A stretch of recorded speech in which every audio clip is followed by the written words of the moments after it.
नमस्कार, मैं हुमायूं सिंह और आप देख रहे हैं नेक्स्ट 9 न्यूज। समाजवादी पार्टी के राष्ट्रीय महासचिव और पूर्व मंत्री शिवपाल यादव गुरुवार को मुरादाबाद पहुंचे, जहां उन्होंने बहराइच हिंसा को लेकर प्रदेश सरकार पर जमकर जुबानी हमला बोला। शिवपाल यादव ने कहा कि बहराइच में हिंसा की घटना दुखद है। उत्तर प्रदेश के पूर्व कैबिनेट मंत्री शिवपाल यादव ने बहराइच हिंसा में शामिल दोषियों को सजा देने की मांग की। उन्होंने हिंसा पर सवाल उठाते हुए कहा कि इसकी किसने शुरुआत की है, कौन किसके घर पर चढ़ा, झंडा किसने उतारा है, इस चर्चा पर कहीं ना कहीं विचार करने की जरूरत नहीं है। वहीं आपको बता दें, उपचुनाव सपा प्रत्याशियों के नाम को लेकर शिवपाल यादव ने कहा कि प्रदेश की 9 सीटों पर होने वाले जो उपचुनाव है, इसको लेकर सारी चीजें तय की जा चुकी हैं और उन्होंने ये भी कहा कि इंडिया गठबंधन एक बार फिर मिलकर चुनाव लड़ेगा। हमारे नेता कांग्रेस के नेताओं से बात कर सीटों पर भी फैसला कर लेंगे।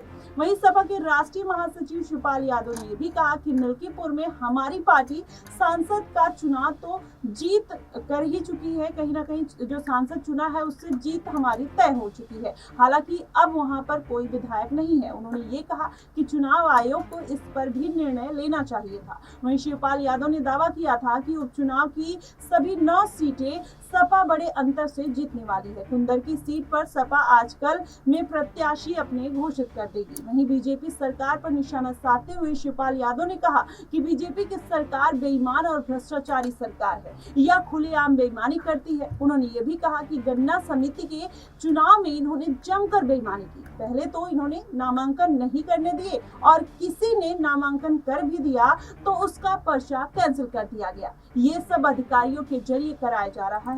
और वहीं उन्होंने कहा कि जसवंत नगर विधायक शिवपाल यादव ने कि इस समय किसान, गरीब, नौजवान सब परेशान है। छोटे छोटे व्यापारी भी बीजेपी सरकार से परेशान है। उन्होंने कहा कि इस सरकार को शीघ्र हटाने की जरूरत है। यह सरकार सिर्फ पूंजीपतियों का लाभ पहुंचाना जानती है और उन्हीं के लिए काम कर रही है। सपा विधायक जिस तरीके से भड़कते हुए नजर आए, इससे ये कहा जाने लगा है कि अब उत्तर प्रदेश में उपचुनाव को लेकर कहीं ना कहीं भारी एक तरीके से होड़ देखने को मिल रही है। जिस तरीके से अब अखिलेश यादव एक्टिव मोड में नजर आ रहे हैं सभी सीटों को लेकर। हालांकि मिल्कीपुर सीट पर सबसे ज्यादा घमासान देखने को मिल रहा था। माना यह जा रहा था कि योगी आदित्यनाथ ने इस सीट की जिम्मेदारी ली है। वहीं अखिलेश यादव इस सीट को किसी भी तरीके से गंवाना नहीं चाहते हैं। वहीं जीते हुए प्रत्याशी के बेटे पर जिस तरीके से अखिलेश यादव ने दांव लगाया था, माना यह जा रहा था कि अब योगी आदित्यनाथ के सामने सबसे बड़ा चैलेंज यही है कि उनके सामने ऐसा दमदार प्रत्याशी उतारा जाए